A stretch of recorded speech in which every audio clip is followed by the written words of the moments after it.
That Rupa Goswami wanted to make. And then he made that preparation, and Sanatan Goswami was immediately suspicious. And he said, Rupa, he said, many times I've tasted what you've eaten, and I never tasted anything that you cook like this. So I'm wondering what has happened here that has produced this. And then Rupa Goswami explained everything. And then Sanatan Goswami could inquire, and he found out that no one knew of that girl, and he could understand that Rupa Goswami had received all this help from Srimati Radharani. She had come and provided everything. And then Sanatan Goswami was very disturbed. And he said, who we are trying to serve, you have taken service from her. And he was very upset by that. He was very upset. And he said, what have you done? Who we're trying to serve, you're taking service from her. So we're always taking service. At least I feel that way. I'm always taking service. And in this way, I'm not living my life correctly. I'm supposed to be serving. I'm not supposed to be receiving service. Even you always see that when Ishwara Puri sent Govinda to Mahaprabhu, Mahaprabhu was in a great quandary. He didn't know what to do. He was thinking, this is my god brother. I'm not supposed to take service from my god brother. I'm not supposed to receive service from him. And then he was reminded by Sarvabhauma Bhattacharya said, but your guru sent him to serve you, and you can't ignore the wishes of your guru. Your guru has sent him for your service. He sent both Govinda, and he sent also the service of who would serve as his protector. Then when he went out, someone big and strong, like who would. I'm always forgetting everything, but anyway. And he was. Then Mahaprabhu thought, yes, I must accept his service because Ishwara Puri, my spiritual master. Huh? What you said?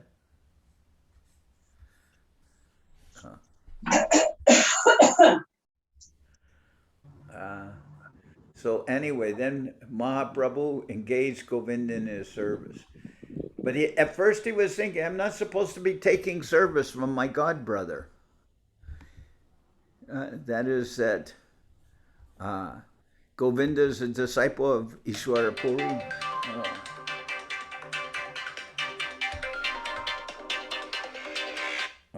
Gotta just refuse this. Okay.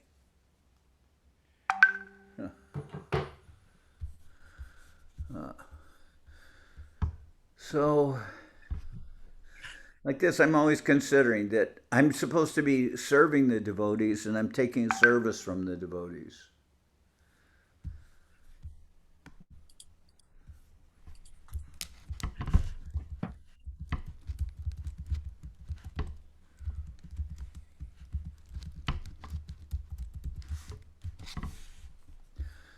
So, what can I do? Living on borrowed time, and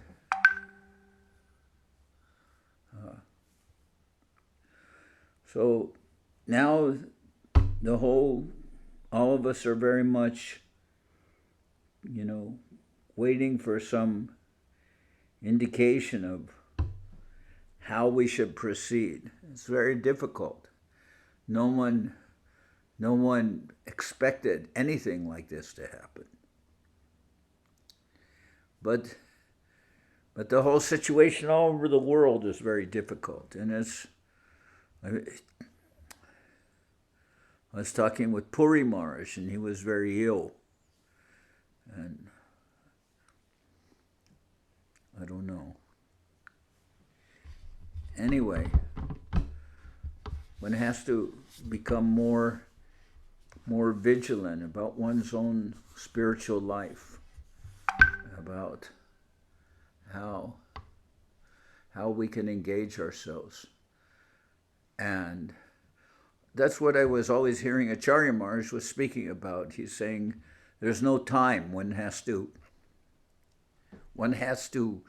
always look to one's service to the Lord, to the devotees. We have to be always engaged. We have to be, very much resourceful. Govinda Maharaj gave the example that when somebody knows how to play football, the ball will always come to that person. So that's very nice that if one is praying for service, then service will find one. And so much service is coming to us, and that is a great blessing. Now,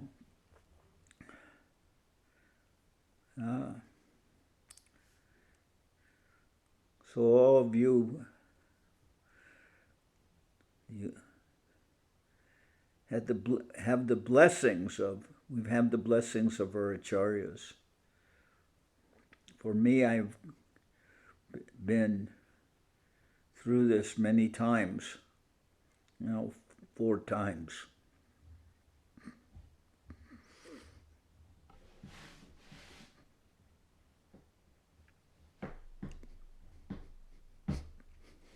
So, anyway, life goes on.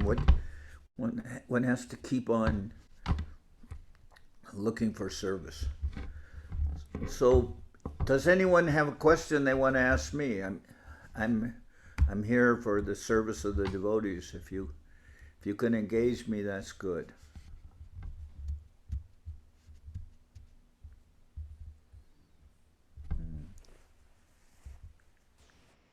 I kind of have one. Maharaj. Dandavat. Go on, Didi. Oh, okay. I'm wondering, who is the current Acharya? Do we have a current Acharya? I don't know. There are senior devotees throughout the world, and you know who the leading devotees are in England. You can take shelter of them. I will try to help the devotees as much as I can in my limited capacity. I know there are Srila Gurudev did appoint an Acharya board. We were supposed to help and take guidance from Acharya Maharaj and everything. So, and that board still exists. Then there's Avadut Maharaj, Goswami Maharaj, Trivikram Maharaj, there's Ashram Maharaj, there's, but as far as the successor to Acharya Maharaj, that would come from, generally speaking, we would say that would come from Acharya Maharaj's own disciples. Like someone, but all these things I feel it's a little too premature to think about that, where it will come and how it will come. It's only been 3 days since he left, and I think everything happened so untimely. He didn't really have so much. He was trying. I know he was trying. Told he's trying to prepare some person who is his.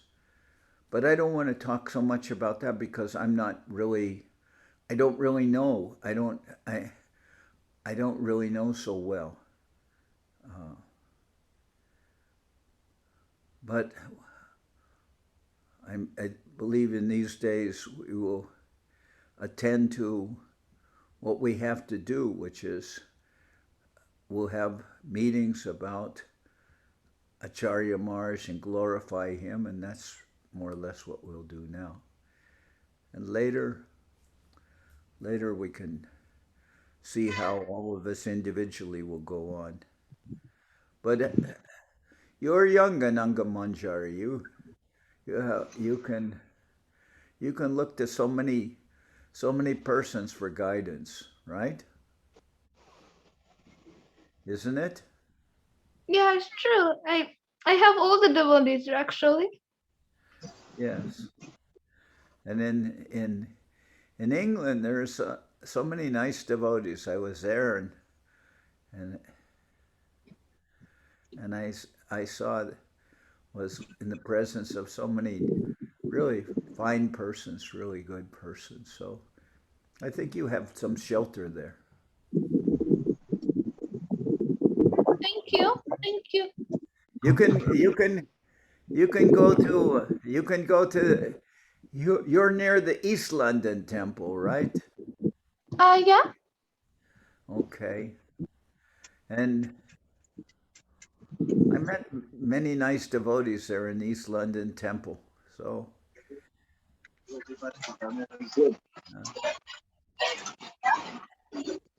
who is your father?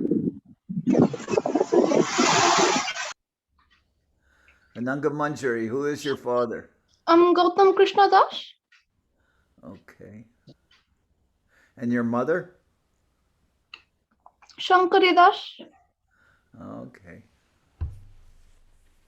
All right. Are they okay. Is the East London Temple open? Yes, Maharaj. Okay. Very good. Maharaj, my question is, Acharya Maharaj wrote once that no matter where I go, I'll take you with me and I'll always be with you. I want to know, how can we have some reciprocity here when he's no longer here? How can we what? How can we do the same thing for him, to remember him, to never forget him? That will come just by your practicing life, your devotional life. You will. We're always. I mean, I cannot think of doing service without offering it to my Gurudev. I have to be offering my service to my Gurudev. You know, we are always singing, Yasha Prasada Bhagavat Prasado, Yasha Prasada Nakatika Topi, Jayam Stuvam Stasyaya Shastri Shandyam, Mande Goroshi Chanarnaravindam. So it says, in a general way, it says, if one is able to remember one's spiritual, Yasha Prasada Bhagavat Prasado, Yasha Prasada Nakatika Topi. If one is pleasing one's spiritual master, if one is remembering one's spiritual master, then one makes advancement. And if one cannot remember one's spiritual master, then there's no advancement at all. And then it says, Dhyayam Stuvam Stasyaya Shastri Shandyam, Bandego Roshi Chanarnaravindam. And generally the Sanjam, we would think, 3 times a day. But no, even their persons, we know in Islam, they're offering obeisances, 5 times a day to Mecca. So this is not Sri Sanjam doesn't mean just 3 times a day. A Sanjam is the meeting of morning and of the Brahma Muhurt in the morning, and then the meeting of morning, midday, and the meeting of the evening with the setting of the sun. Those are sanjas. So sanjas mean everything. When you talk about 3 sanjas, saying morning, noon, evening. It's morning, noon, night. It means all the time. So we're also supposed to be remembering the spiritual master all the time. And if we do that, then we're pleasing the spiritual master. Our life is going on successfully. And if we cannot do that, our life is unsuccessful. So, I mean, that just has to be our daily practice all the time, that whatever we're doing it with the consciousness of an offering to Gurudev. So that in that way we have to be constantly always offering everything that we're doing to Gurudev. So that will necessarily mean being with him. And I remember Govinda Maharaj, when I was there one time in Russia, he told the devotees there the same thing. I'm always with you, and I will take you with me. And he was speaking like that. It was a room of about 600 people.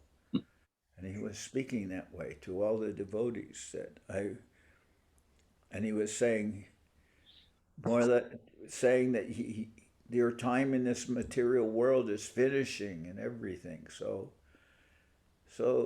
with that kind of talking, you're thinking that that Gurudev has so much immense sympathy and desire for the well-being of his devotees, and he will take us with him.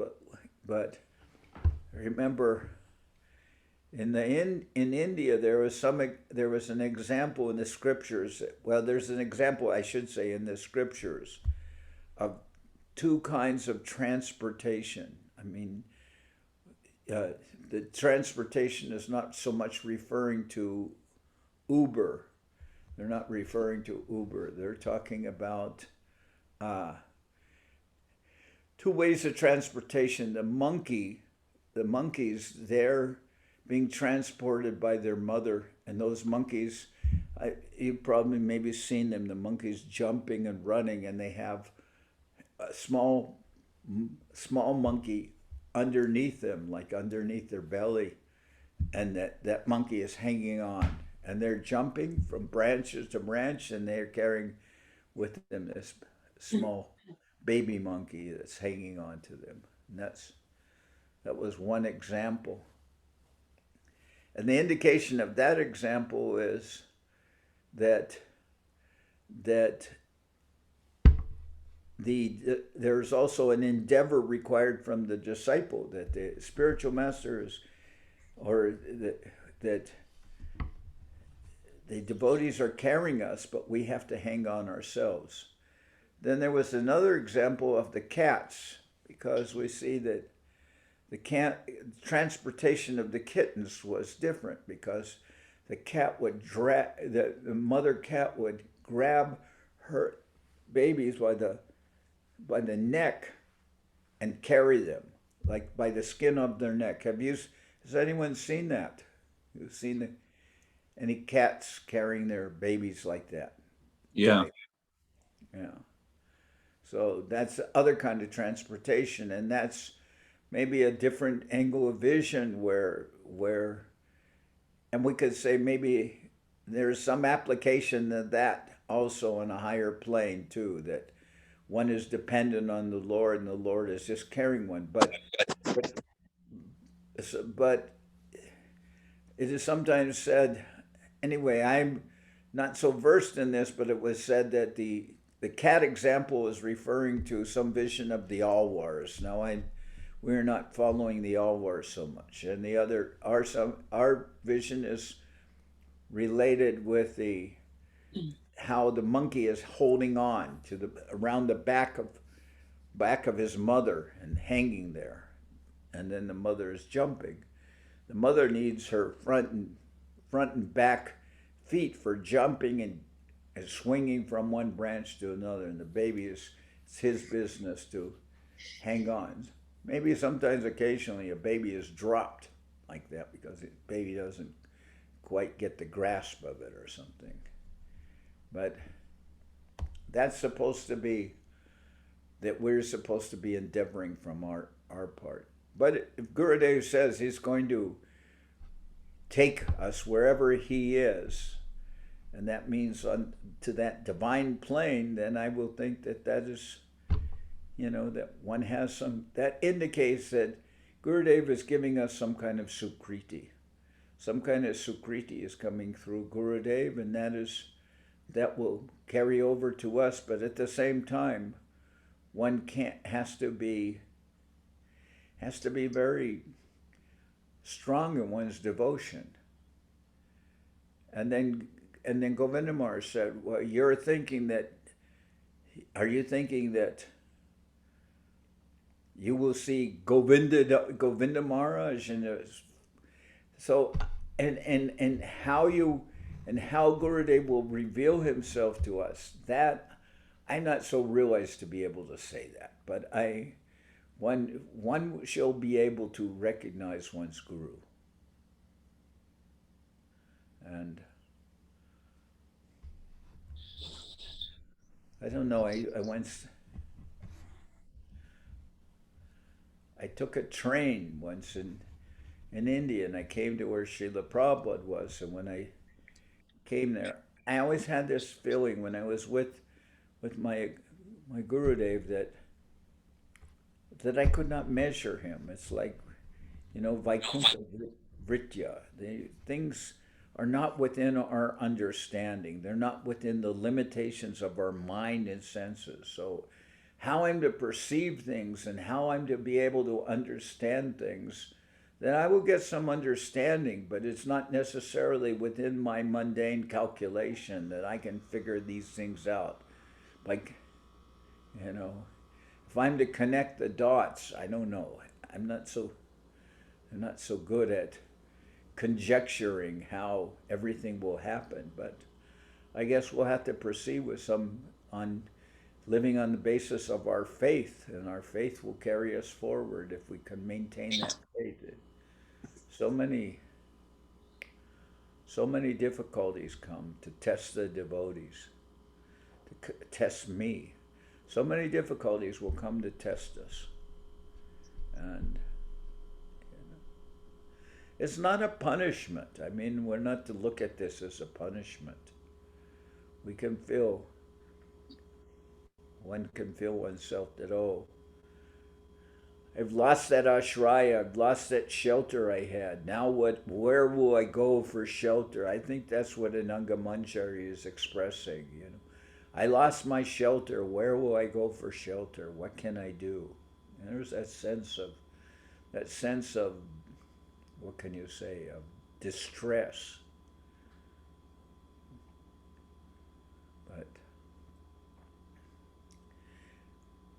But I don't know.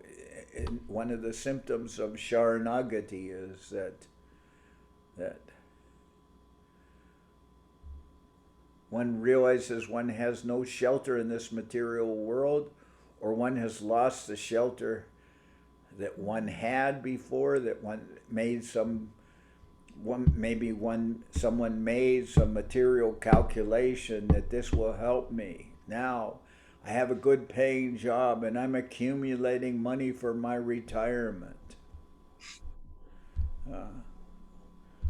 I wonder, what is it?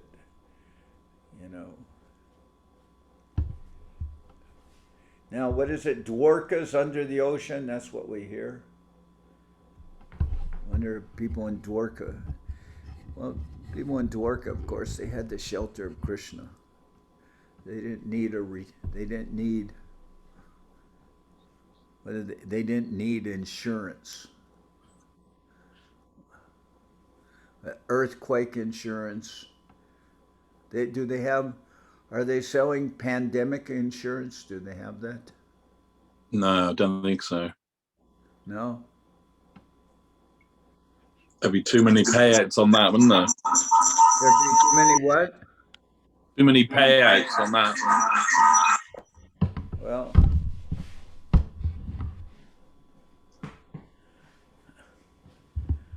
I don't know. Here they've been giving stimulus checks, and I've been giving the checks to the temple, so that's very nice. I don't mind receiving stimulus checks that can go to the temple. That's a good arrangement. I find it very stimulating. So, but how many? But who's helping who? And nobody's. Everything we are dependent on the mercy of the Lord. The government may give us money, but the government prints that money. They just print more and more money, but that means they're taking taxes out of your pocket without you paying them. It's so a nice arrangement. They print the money goes down in value, so they printed the money that will go to you, and you're paying it in the form of hidden taxes. You never even have to take the money out of your pocket, but it's being taxed. That's one thing I heard Prabhupada say to one lady when we were in Bombay. There was a Pando program, and she said, "Oh, Swamiji, isn't yoga?" Because she must have heard about Bhakti yoga. She said, "Isn't yoga so taxing?" And Prabhupada said, "Madam, you're being taxed. You're being taxed in so many ways. Why not be taxed for something useful?" That was what he commented. Be taxed for something useful. Ya están. What? Vaya, conéctese. Chastise? No. Taxed. What? It's all right, Maharaj. It's just a new person coming. They weren't muted. They were talking to their friend or someone. Oh, okay. So that was from Falguni, that question. Did that answer it or no?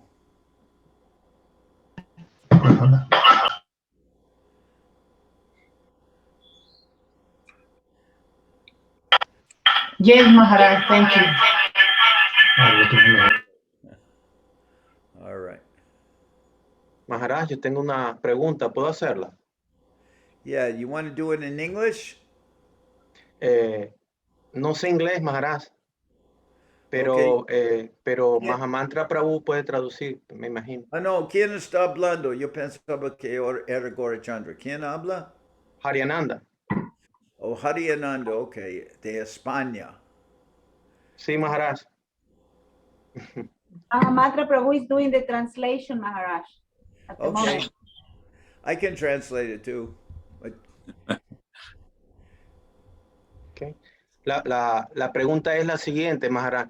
En el capítulo 8 del libro Sri Guru y su Gracia, Srila Bhakti Rasasiddha de Goswami Maharaj habla un poquito sobre acerca de la desaparición del Guru y habla de un concepto que él habla allí de vipralamba.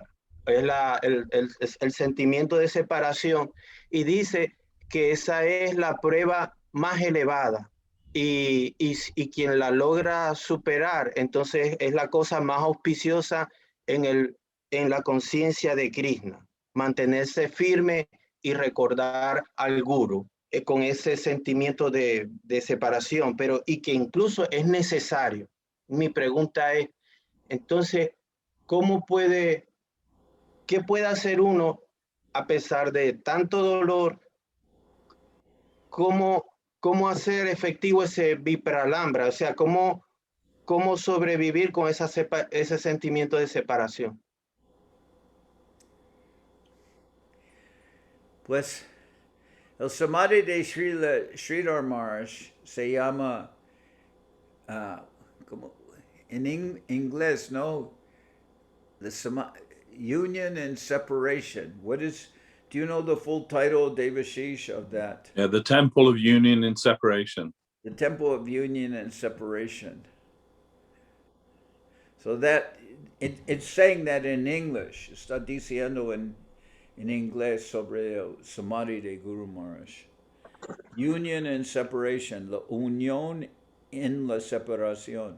It doesn't even say it in Bengali. It's saying in English. Although it's Vipralamba Milan, but it's saying that. Virahan. Y nosotros, we're first of all, we are always serving in separation. And that's the mood that Mahaprabhu gave.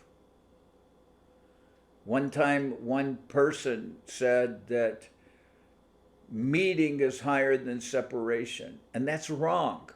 Whoever says that, that's wrong. That Mahaprabhu's whole mood is of serving in separation. And we have different ways of meeting with the spiritual master. One way is by Vapu and Vani. Vapu means physical presence. Vani means by his instructions. So when we're able to get the presence of our guru in person, we are so fortunate. We're very fortunate. The devotees were living for that. The devotees were inviting Gurudev to come to their country. Their devotees are going to where Gurudev is. When Govinda Maharaj would travel, they would travel to that country. All the time they're making plans to be with Gurudev. But really our life is based on the service and separation. Because Gurudev is giving us instructions. And he tells us, you do this. You know, you serve me, you do this. And then we always heard in the very beginning, elementary example, like if Gurudev asks for water, bring him what he asks for. You know, if he asks for water, bring him water. And it's not for you to think, oh, Gurudev, milk is better than water, so I'll take Gurudev hot milk. No, Gurudev asks for water, bring him water. Of course, there is an advanced class of devotee that they can actually, they're so much in tune that they can understand what Gurudev wants of everyone, what Gurudev's asking, and even without him saying, they'll be able to have the idea of how can I serve Gurudev. They're very hungry for service. They're very eager, and they can understand Gurudev's intention, and they will do that. And they can feel that Gurudev wants this done, and I must do this. So one has that strong sentiment. There are devotees who are of that capacity, of that caliber. They have that understanding from Gurudev. They can sense what he wants of them, and that's very good. But as far as the service and separation, Gurudev's living in Nishringapali. He's living in Nishringapali. He's in Ekachakra. But Gurudev is staying in Nishringapali. And you, Hariyananda, you're living in Spain. And all the time you're receiving instructions from Gurudev, what is to be done, and you're doing that, and you're taking care of your family and and spreading Krishna consciousness by preaching to others. You're feeling that urgency of giving others Krishna consciousness. So you're already doing service and separation. Even before Gurudev leaves this world, you were doing service and separation, because you're not always physically present with Gurudev. How often could any of us have that good fortune of being personally present with Gurudev? I would go to see Govinda Maharaj, and I would be there, and then I would say, oh, I want to stay longer. And then Gurudev would say, but I am concerned that the temple back there in California, you will be gone. Who will take care of that temple? He would tell me, don't come for less than 1 month when I would go to India. But then when I would try to stretch it too much, then he would tell me, no, you have to go back to your service in California. Who will take care of that? So, and I said, even after Gurudev left, when now it's with Acharya Maharaj, but when Govinda Maharaj left, Govinda Maharaj would be in Calcutta, and he was not physically able to go to Navadip, especially in the later years, because Gurudev would sometimes need some medical facilities, like he sometimes couldn't breathe. He would need to receive oxygen. He would need to, so many things were happening, and that was provided in Kolkata where he was, but in Navadvip those facilities didn't exist. So he would ask myself, Ashram Maharaj, and others, now go. There's a festival for Srila Guru Maharaj, his appearance day or something like that. Now you go to Navadvip and glorify Guru Maharaj and participate in the festival, speak in honor of our Guru Varga, and when it's over, come back here to me in Calcutta, he would say. So I developed the consciousness that after Gurudev left, that when when I was going to Navadvip or going to Nishringapali, or I would be going to see Gurudev. I'm going to see Gurudev. That's why I traveled before. Gurudev would send me there. I would only go where Gurudev would send me. I didn't care about going to anywhere if Gurudev was not involved with that. I'm not going to India to be a tourist. I'm not going there because I want to step in the holy dust and bathe in the sacred waters. Hey, it's too late for that. You can't wash coal. It's too little late for all of that. So, where I wasn't going for any kind of tourist, we're going somewhere where Gurudev isn't, that's tourism, and not interested in tourism. So if Gurudev's in Kolkata, go to Calcutta. And it's not like, one time I said, Gurudev, about going somewhere, and I said, it's very hard to breathe there, it's very contaminated, the air there. And Gurudev said, we're from Kolkata, we don't care about that. Because certainly you're not going to Kolkata or Delhi or any of those places to breathe good air. No one's going there to cure their tuberculosis. So I'm just going wherever Gurudev is. Wherever Gurudev is, that's where I'm going. So he would send me to Navadvip. Now when I went to Navadvip, of course, I don't so much go to Navadvip anymore, because Gurudev is there. I would go to Nishringapali. I mean, Gurudev's Samadhi, you could say Gurudev's Samadhi is there. Gurudev's Samadhi is in Navadvip. And Guru Maharaj's deities are there. Yes, that's true. So maybe someday when I'm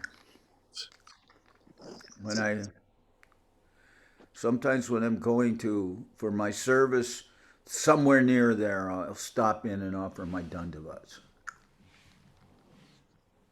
But otherwise I'm going, I would think I'm going to Nishringapali for the service of Gurudev. And then if I'm returning to Kolkata, then as I would return to Kolkata to go see Govinda Maharaj, or sometimes Acharya Maharaj is in Kolkata, okay, then I'm going to Kolkata for the service of Gurudev. If I go to Navadvip, if I go to Nishringapali, if I go to Ekachakra, it's because Gurudev sent me there. And when one time Gurudev said to me, Srila Govinda Maharaj told me, have you seen Ekachakra? And I said, no, I haven't seen Ekachakra. And then he said, then go immediately. He told me to go immediately. So I was sent to Ekachakra by Gurudev. One time, Acharya Maharaj, he took me in his car, and we went to Ekachakra. And it was very nice because there was no temple or anything. They were building first the guest house. Gurudev always would build a guest house. Acharya Maharaj also always building the guest house before building the temple, so the devotees have some accommodations. Very concerned about the well-being of the devotees, and then the temple would come. And as I said, that temple in Ekachakra that Acharya Maharaj built, it's such a, to me, I couldn't imagine. How could anybody build a temple so fast and so nice? How could it just, one day it's not there and the next day it's there? How has that happened? How does that happen? Or that temple in the Govindakund. How do you build a temple in the middle of the water? It's not like I think of Navadip as having all this advanced technology and you can just, fly in a temple by helicopter and just drop it into the middle of the Kund. No. Built there, and I saw the devotees working, and I saw the devotees up to their waist in mud. Working up to the waist in mud. Did anyone else see that?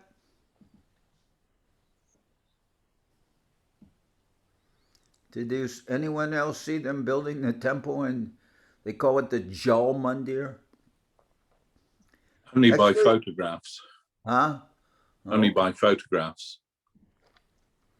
Well, that Jal Mandir, that was, Govinda Maharaj, he prayed to Kurma to be able to understand how to do that. But then he gave instructions. Gurudev gave instructions to Acharya Maharaj, and then Acharya Maharaj did that.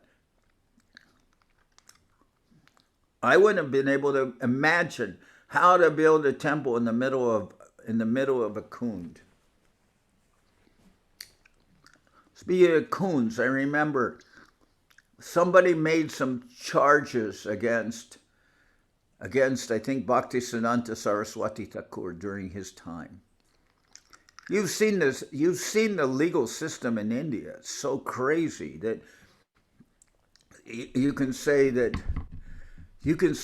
this person stole my car, and then they'll come to that person and they'll have to report that person just because some crazy person says he stole my car. Then the person who he accuses has to report to the police and all this. That's insane. I never saw a legal system like that.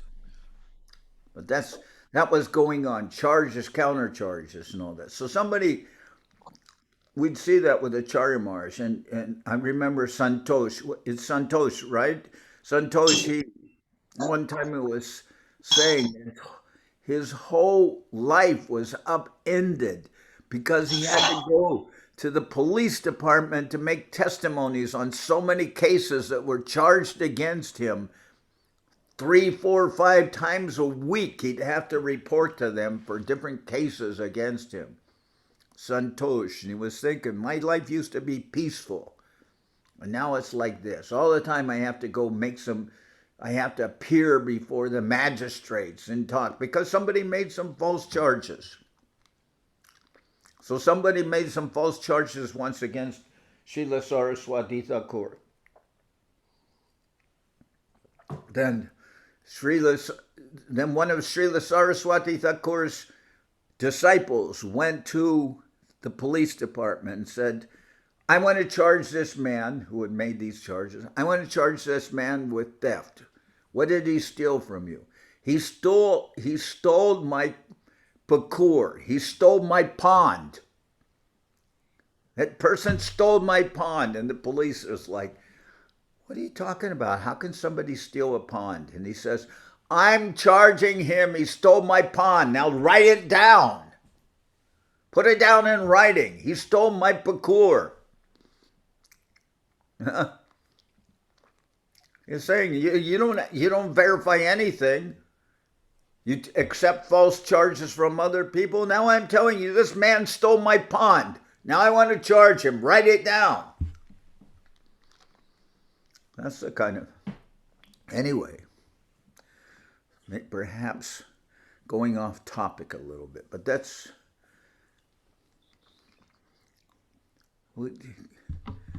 I'm going in and I'm trying to give whatever blood I have left, I'm trying to give that to the service of Gurudev. So if Gurudev will take my blood, I'm offering it. And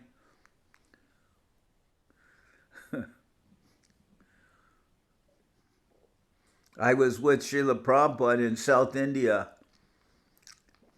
and we were near the Tirupati temple.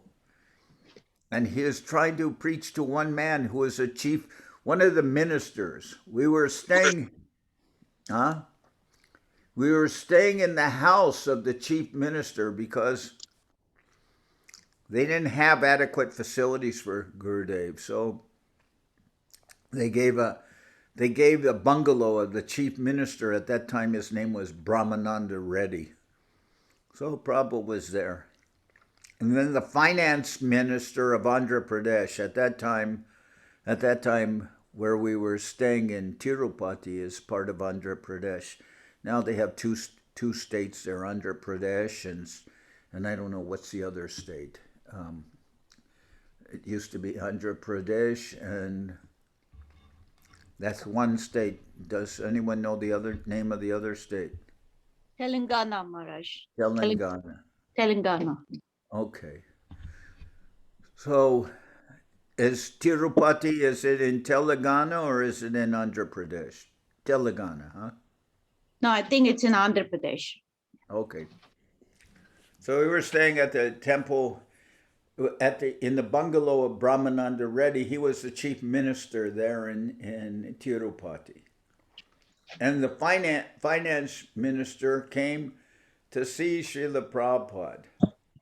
And that finance minister, he began quoting Vivekananda, which didn't really please Prabhupada very much. So Prabhupada immediately began saying, Vivekananda, he went to Chicago and he just wrote a big 0 on the blackboard, like indicating it's all, that everything is Brahman or something like that, indicating only Brahman exists. So wrote a big 0, and they gave him so much appreciation. And then Prabhupada said, I am going all over, and I am bringing people to Krishna consciousness, making them devotees of the Lord. So how can you talk about him? What has he done? Anyway, Prabhupada was talking very forcefully to the man. And in the end, Prabhupada the man gave these kind of impersonalist examples, and Prabhupada batted them all down. And then finally, Prabhupada just said to the man, do you understand? And then Prabhupada said it strongly, do you understand? And the man said, yes, I understand. And then Prabhupada said, so many tons of, and this is to the chief minister, not the chief minister, the finance minister. Prabhupada said, so many tons of blood I must burn to educate fools like you. He said, so many tons of blood I must burn just to educate fools like you. I thought, my God. He's talking to the finance minister, and he's saying, so many tons of blood must I burn to educate fools like you. And I'm thinking, yes, Gurudev, Gurudev is burning his blood just to be able to help people.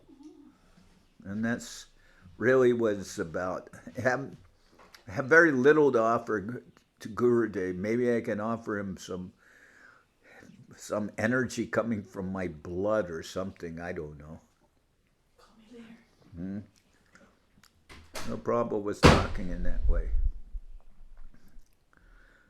The man kept on giving these examples. He was saying, we're all like bubbles in the ocean, and eventually the bubbles burst and they merge with the ocean, which is obviously impersonal, Mayavadi garbage.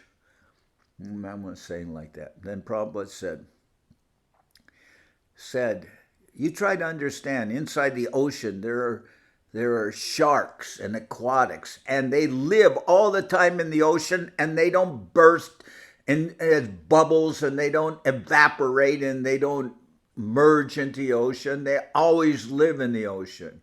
And that man said, oh no, this is outside my analogy. I'm not talking about the sharks. And he said, I'm talking about the water of the ocean. Then Prabhupada said, yes, but inside the ocean there are sharks and others that live there all the time. They don't evaporate, they don't burst. It was, for me, it was very wonderful to see Prabhupada preaching to, a big important man in the government, supposedly, and he's telling him, how much blood do I have to burn to be able to educate fools like you?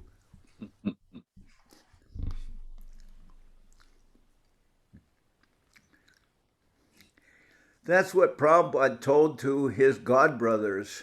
Remember, Krishnadas Babaji was there and others. He said, at the end of his life, he asked them for forgiveness. He said, he says, this is my way of preaching. I am preaching with the Bhagavatam in one hand and an axe in the other.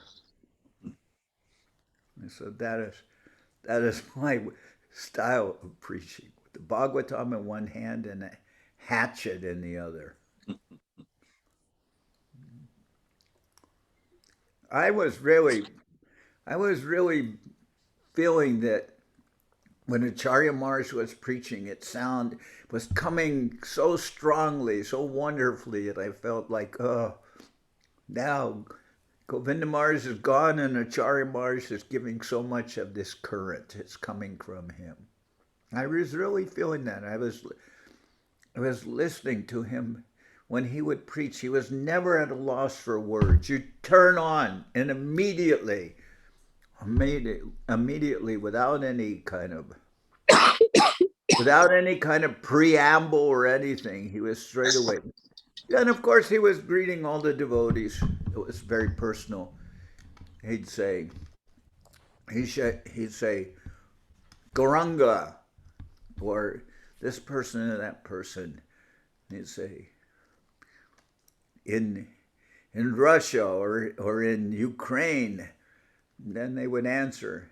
And he knew all the devotees, where they were, everything. Was very good. It was so nice. Very, very personal. And that's why I kind of, these Zoom classes are nice, because I can see the face of the devotees. Sometimes I just see their name, but but I'm seeing their face.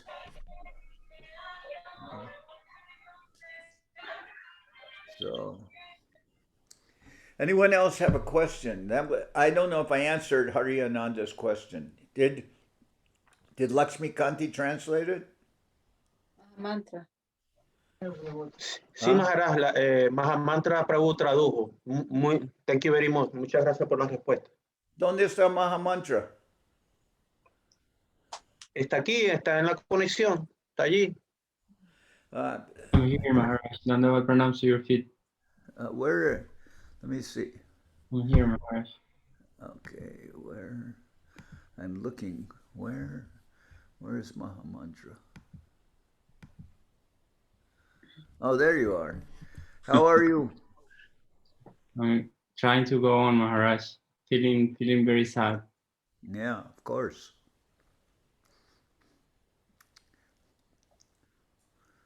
Who will not feel sad? Everyone will feel sad. What else can one do to feel sad? There's no rule that says you can't feel sad. I mean, that's all you can do.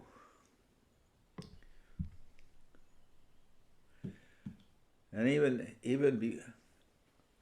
I was mindful and and thinking in terms of false terms. I was thinking of how terrible, how I never expected to live through well, they use the word pandemic. That's to me some kind of new word. Pandemic is like like bread. Give us this bread, give us this pandemic, our pandemic of, give us this pandemic, our daily pandemic. Instead of bread, give us this bread, our daily bread. Because that's all I hear about is pan in Spanish means bread. So pandemic means whatever, something, make a play on the word bread. But it's our daily bread is this pandemic. That's all I'd hear about. Day and night, day and night. I'd turn on the news, turn on the news. I'd talk to people. That's all I'd hear. That's all I'd read about. Have a special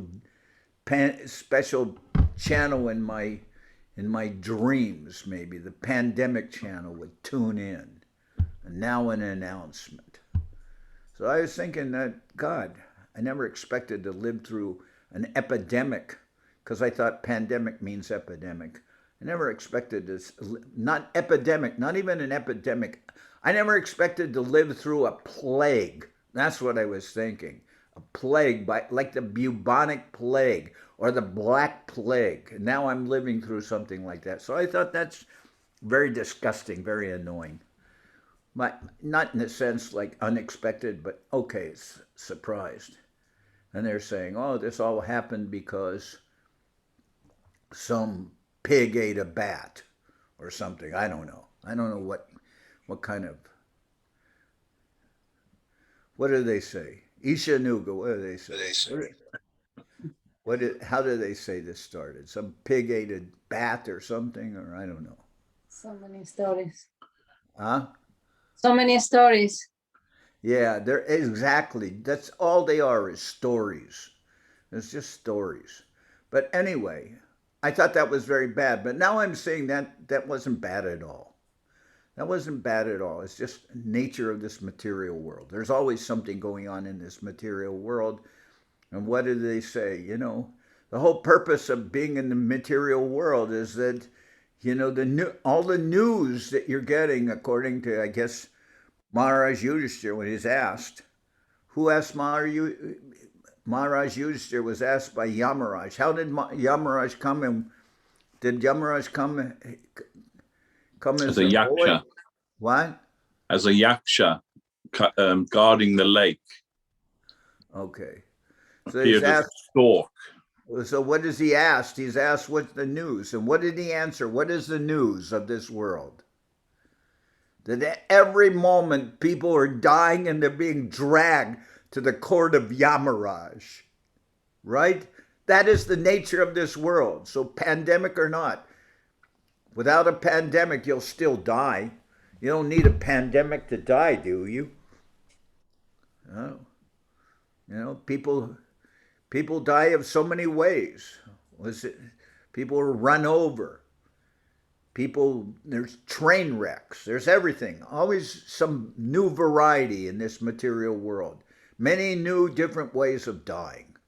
So I didn't need a pandemic.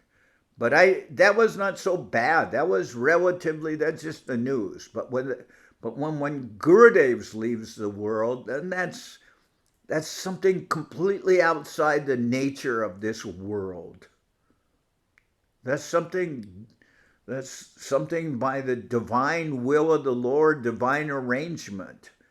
Very devastating and the worst thing I could possibly imagine.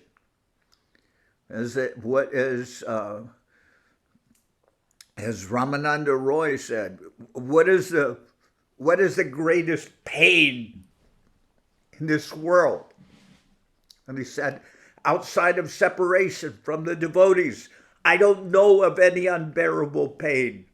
Like saying that's the only pain that exists. There is no other pain. Okay, my father died, my mother died, my auntie and my uncle and everyone, even in the case of some of the devotees, they see the very unnatural situation where they have to witness their own, children die before them. Very painful. But still, Ramananda Roy said, outside of the separation from the devotees, I don't know any pain. No, I don't know any unbearable pain. You know, even if you think about your own death, I mean, no one looks forward to that, but I'm still saying that, you know, well, everyone understands. I'm not going on forever. You know, the days when I was playing when I was 5 years old, those days are long gone. So the clock is ticking. Time is running out. I have to use my time wisely. I have to be able to properly use my time. I don't have much left. That I can understand. That's not very painful. That's just realization. But separation from the devotees, that is painful. Separation from Gurudev, that is unbearable pain. No one can imagine that kind of pain. Separation from one's friends and loved ones. In one sense, that never really registered with me. Because I'm not, somehow or other, I'm so foolish, I'm not thinking that these people are these bodies. I'm just thinking they're eternal souls. They're still here, they're still going on, or if they're not in this physical plane, somewhere they're going on. I'm not really, maybe to my vision, I'm not seeing them. But they're still eternally existent. And that, you could say, well, that's true of all souls. Then what about Gurudev? Isn't that true of him? Yes. It's true that Gurudev's, that divine plane of service, he's going on eternally. But I'm not. And I'm feeling that separation, and it's biting. So what can I do about that? Well, I have to go on. I have to go on. I have to be able to relate with Gurudev through the plane of service. And I always heard that. When Acharya Maharaj is talking, he's talking about the urgency of engaging oneself in service to the Lord and his devotees. And Govinda Maharaj said, he was instructed by Guru Maharaj, serve my mission, my devotees, and my deities. So that still exists. The service to Gurudev, the service to Gurudev's deities, the service to Gurudev's devotees, that still exists. We're supposed to be going on that plane. Serving the Gurudev's devotees, the deities, his mission. Then if someone asks, what am I to do? Well, you already know what to do. And as far as what arrangements one's going to make in this world, I always remember the example that some man has fallen into a hidden well, and he's in the well, and he's praying. He's praying to the Lord, please help me, please help me. I'm fallen into this well. I have no way out of this well. You know, Ainanda Tanuja Kinkaram Patitamam Vishame Babambaldo Taba Para Kripa Bhankaja Stita Duli Sadrisham Vichintaya. Somehow or other I've fallen into this well, and I have no way out of this dark well by my own endeavor. Mahaprabhu says this ocean, but I'm saying this well. I'm drowning in a cup of tea. I have no way out of this. I have no way out of this well. And somebody has thrown me a rope. So my prayers have been answered. My prayers have been answered. And now I'm going to pray to the Lord. Oh, please give me the strength to grab the rope and pull myself out. No, that's not the time for the time for your prayers is already ended. Your prayers have been answered. You have a rope in the well. Now is not the time to pray to the Lord to give you the strength to grab onto the rope. Your prayers were answered when somebody threw the rope in down the well to you. Now you have to grab onto the rope and you have to pull yourself out of the well. Now is not the time to look for some kind of like Gurudev's mercy. Gurudev gave you his mercy. He told you what he wanted you to do. It's not the time to like pray, oh, please give me the strength to serve Gurudev. Gurudev's given you his mercy. Now take hold of his mercy and serve according to how he's instructed us. That kind of understanding. It's there. You can turn on any class, any lecture of Gurudev, and you'll hear it. You'll hear it. You'll hear what he's saying to you. He's communicating that very clearly, what he wants us to do, what he expects of us. So, all right. So one may say, well, I don't have the capacity necessarily to do that. So that's why I'm praying. Well, I can understand that. I can understand that one feels oneself unworthy and not able to do something, but I mean, who was it? Somebody. I don't want to bring up any analogies. When I was younger, all we heard was military analogies, like Krishna consciousness is like an army, and then we all have to be soldiers, and we have to be capable, and all this and that. So many military examples. Maybe there's some truth in that. We are joining, and we are in a war against Maya, and we have to make ourselves strong. Okay, I accept that, but there's more to it than that. There's the plane of mercy. There's the plane of one feeling oneself unworthy, devoid of mercy, that I'm not able to take the mercy that's been given to me.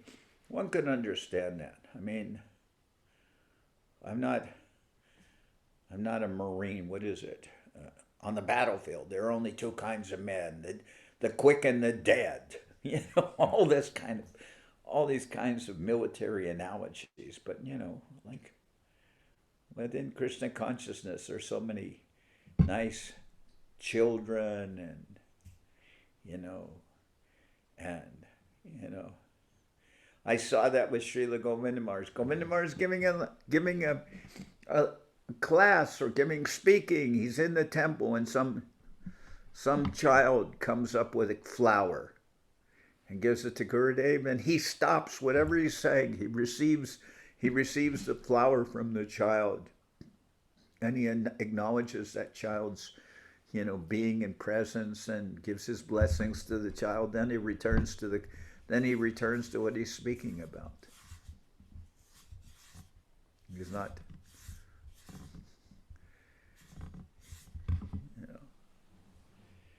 infinite mercy coming through the person of Gurudev. Always very merciful and always very kind. And one can pray to Gurudev for his mercy and kindness, which he's giving. Then we also have to be able to learn how to be able to receive it and get that. But it's there.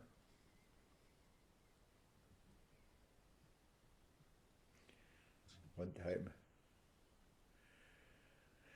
And I don't know what's going on now in the Sringapali. I remember a month or two ago, Acharya Maharaj was constructing a prasadam hall or something like that. Has that been built? I don't know.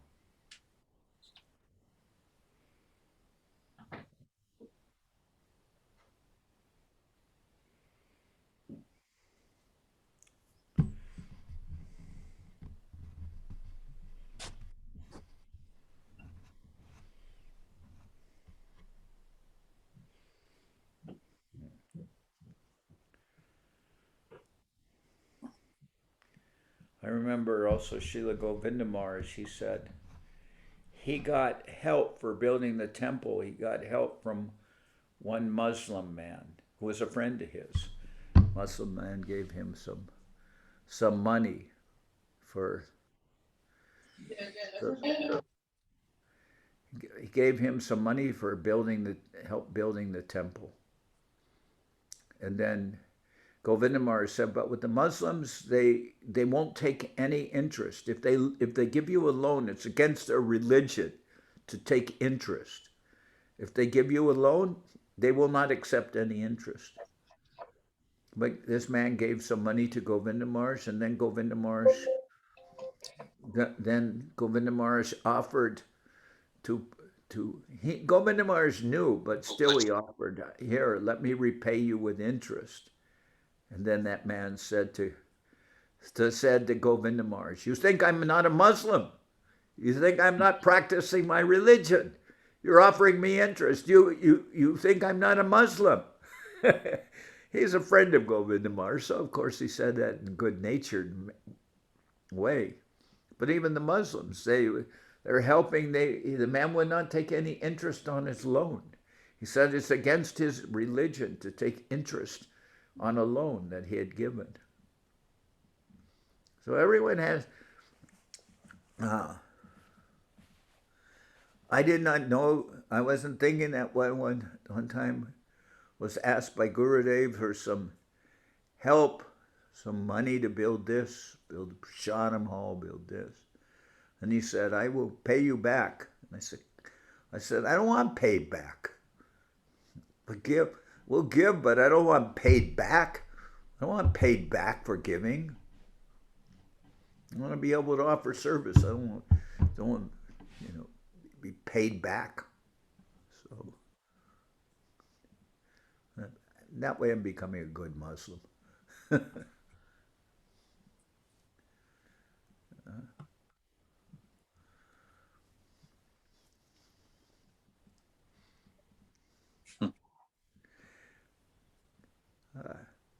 We should learn to be very gentle with the devotees too. We're living in very difficult times. Everyone's going through so much difficulty, so we have to be very gentle with it.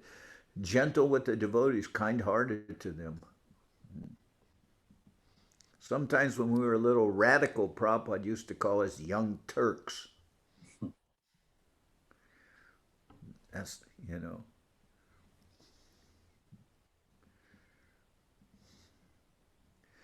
So another question. I'm running. So now it's 8 almost. Dandavad Srila Janardan Maharaj. Dandavad. Please accept my humble obeisance. I speak English very bad, but I have two questions, please. Where are you? Where are you? I'm in Moscow. Oh, okay. I'm Malendu. My question, how to arrange it properly, the festival in honor of disappearance of Srila Acharya Dev, and why this festival have to organize on 11th day from day of disappearance. I don't know the answer to why it has to be on the 11th day. I imagine it doesn't even have to be on the 11th day. I imagine it doesn't have to necessarily be on the 11th day. But I remember when I was there with Srila Govinda Maharaj, somehow or other the festival was held on the 11th day, although it didn't have to be. That's why I only said the 11th day, because I remember that happened when Govinda Maharaj left. I don't think it had to be that day, but they did do it that day. Mm-hmm. So then, while I was waiting for the 11th day to celebrate the disappearance of Govinda Maharaj, in the meantime, my mother died. So my family was communicating with me, you just come back here for come back here.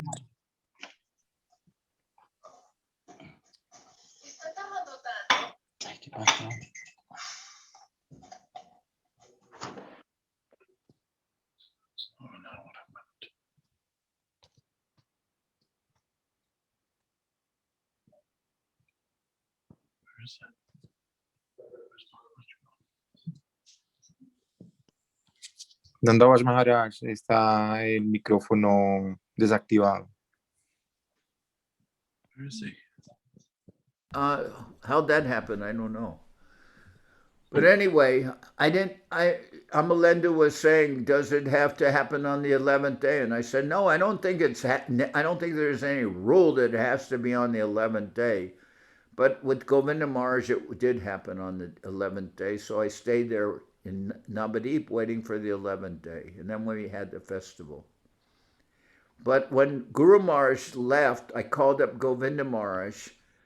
And I was really worried because I was thinking that Guru Maharaj has left and I want to go to India, but I don't want to be a disturbance to the devotees there because I don't want them to have to be taking care of me. And I'm going because Guru Maharaj has passed away and they must be in great difficulty with that. So maybe my going there is going to be too much of an annoyance that I'm just coming to be there at the time when they're going through so much pain because Guru Maharaj has left. So I called up Govinda Maharaj. I said, what should I do? Should I go there, Govinda Maharaj? And he said, yes, come immediately.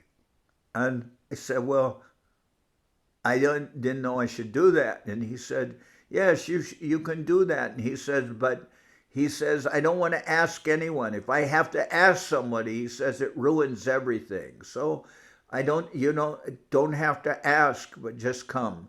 So, I mean, he said, I don't want to ask. I don't want to ask people. They should come just on the basis of their own desire. Of course, now we can't go to India because India is closed. India is closed unless, even I was talking to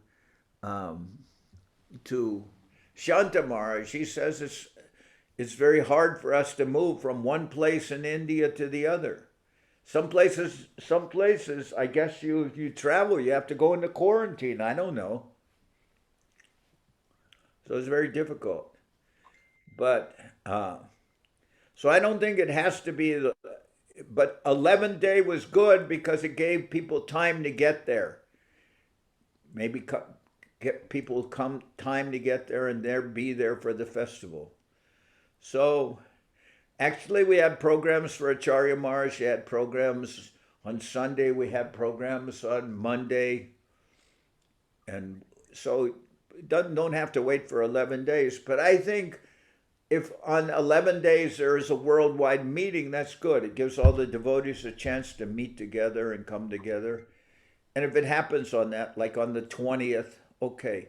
But we can't necessarily accommodate everybody at the same time anyway, because sometimes it's this time in India, it's this time in Russia, it's this time in South America, it's this time in Mexico, it's this time in California, it's this time in Hawaii.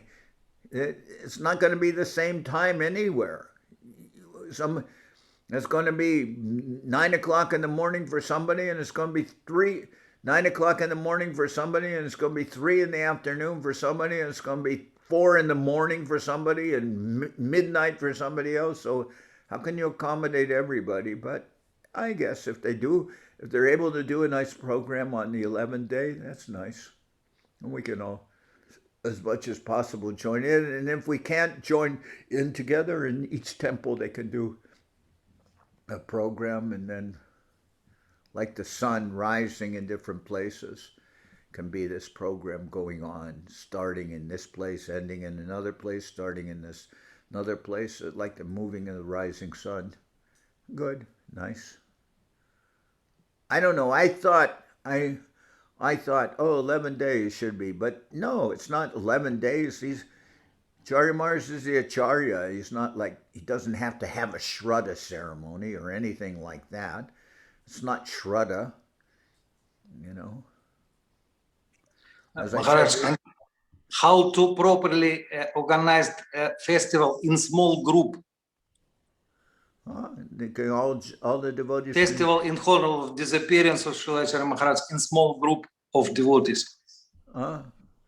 Get all the devotees together, get some instruments, kartal, mridanga, sing some nice songs in glorification of Gurudev and the Lord and Mahaprabhu and the devotees, and sing some nice songs, and then speak about the glories of the Lord and his devotees, and speak about the glories of Gurudev, and each person can speak from their heart. I think that's good enough.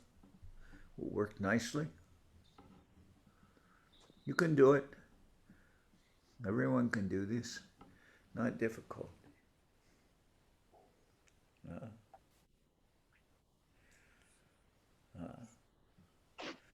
So now it's I don't know what time it is in Moscow. Moscow must be about 10 o'clock. Yes, 10 o'clock. 10 o'clock at night. And London, past dinner time. 8:05, yes. Yeah. And in Spain, 9, right? Yes, Maharaj, 9 o'clock. Okay. So I think we'll end here. If anyone have a last question or want to say goodbye or something, we can do that. Or No. Can he be my guru, Dave? huh? Can he be my guru, Dave? What's the question? He's asking Dandavat Maharaj. Oh, Dandavat. He's asking, will you be his Guru, Dave?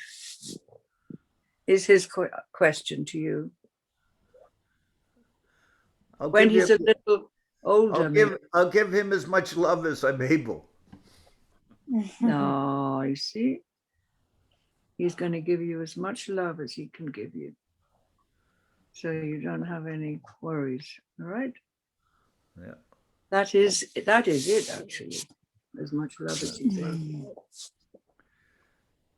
Okay. So my dandavats to all of you.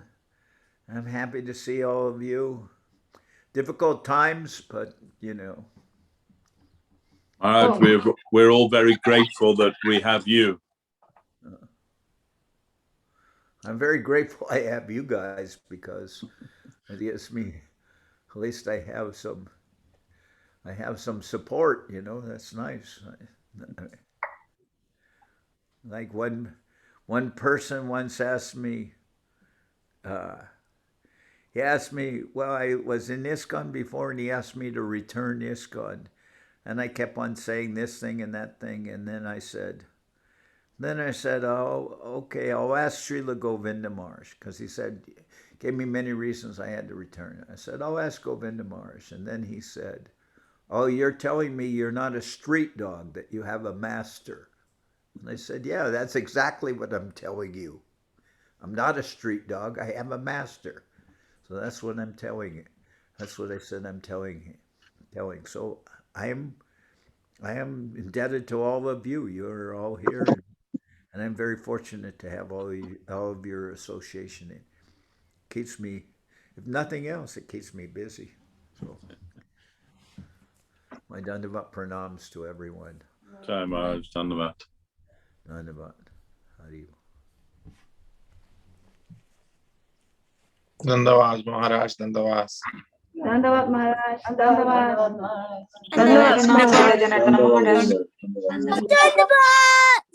Dandavat.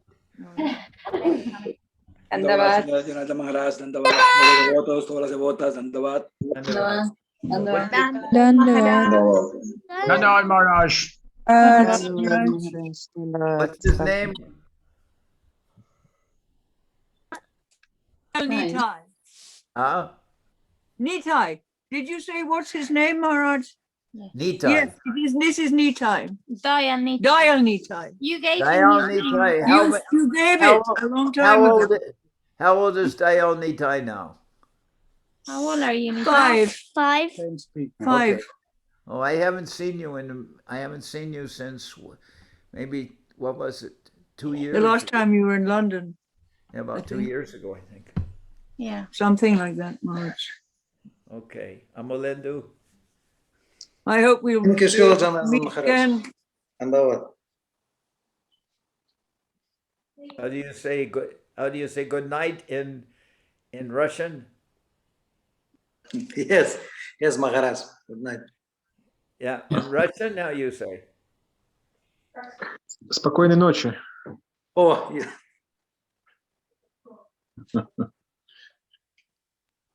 Okay. Good night. Dandavas Maharaj. Reverencia a sus pies. Dandavas Maharaj. My Dandavad. reverence to you. Maharaj. Dandavas. Dandavas.